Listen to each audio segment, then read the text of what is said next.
Pemirsa, masih bersama saya Syifa Aulia dalam Berita Kaltim hari ini. Kembali kami sampaikan 3 berita utama Kaltim hari ini. Pergelangan tangan seorang asisten rumah tangga di Samarinda dibacok seorang pria hingga putus.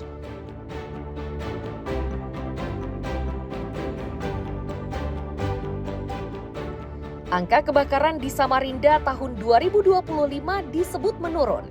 Sementara penyebab kebakaran masih seputar korsleting listrik dan kelalaian warga.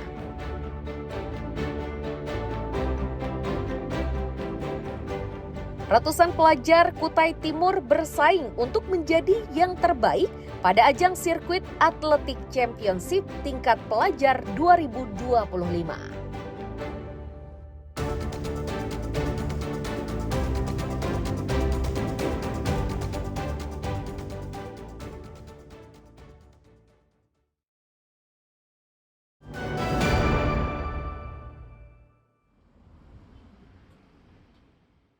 Dinas Pemadam Kebakaran dan Penyelamatan Samarinda mencatat sepanjang tahun 2025 terjadi 185 peristiwa kebakaran.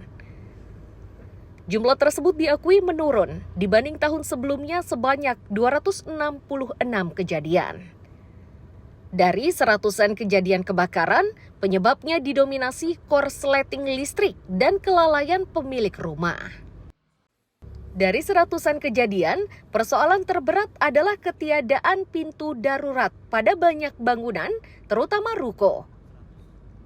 Kondisi ini menyebabkan penghuni bangunan kerap terkurung saat terjadi kebakaran.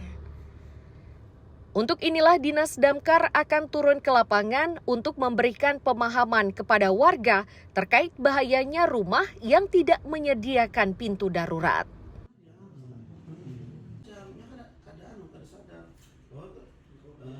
Jadi total kejadian itu tercatat 185 kejadian.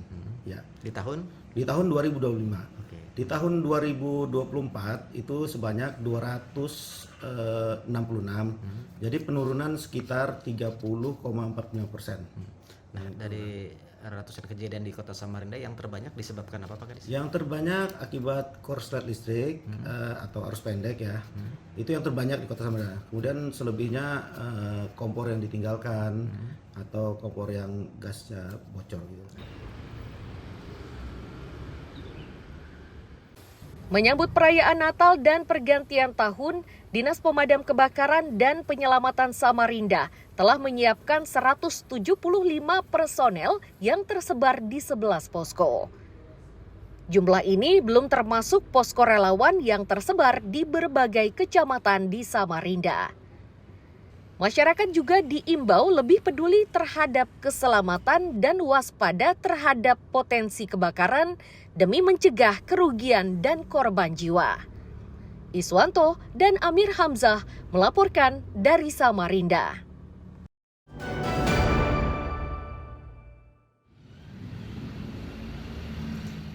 Badan Penanggulangan Bencana Daerah Kabupaten Berau hingga kini masih satu instansi dengan pemadam kebakaran. Kondisi tersebut dipastikan akan berubah di tahun 2026. Sesuai instruksi dari Kementerian Dalam Negeri, kedua lembaga ini akan dipisahkan. Kepala Pelaksana BPBD Berau menyatakan, dokumen pemisahan instansi sebagai dasar hukum pemisahan telah rampung dibuat melalui Peraturan Daerah Nomor 3 Tahun 2025 dan Peraturan Bupati Nomor 31 Tahun 2025. Selanjutnya, BPBD akan membagi sumber daya dan armada untuk BPBD dan Dinas Pemadam Kebakaran dan Penyelamatan atau Disdam Karmat.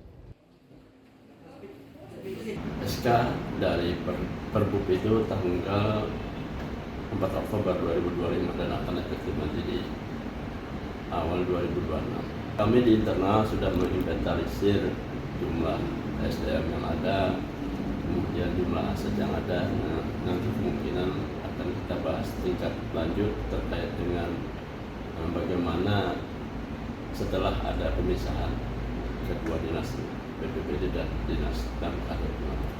Oh, berarti bakalan jadi 2 dinas nanti nih Pak ya? Betul. Karena BPBD akan pecah menjadi 2 dinas. Saat ini BPBD kan masih melayani kebencanaan dan kebakaran. Nantinya BPBD akan khusus melayani kebencanaan, sedangkan Damkar akan melakukan kegiatan pelayanan di bidang kebakaran.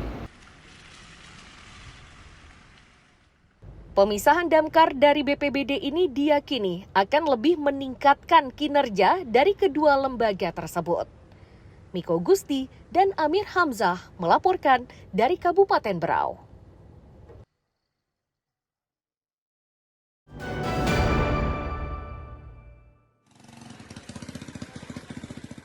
Jelang perayaan Natal dan Tahun Baru, sejumlah komoditas di Pasar Sepinggan, Balikpapan Selatan mengalami kenaikan harga.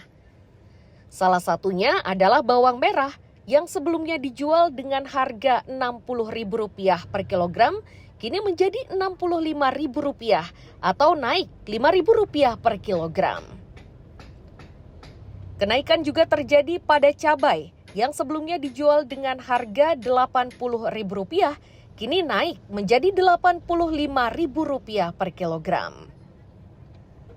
Pedagang cabai dan sayur mayur meyakini kenaikan harga tersebut dipengaruhi oleh kondisi curah hujan yang tinggi.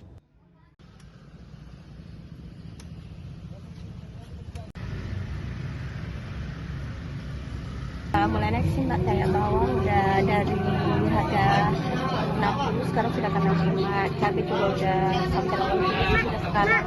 Yang masih tetap itu di bawang putih sama tomat.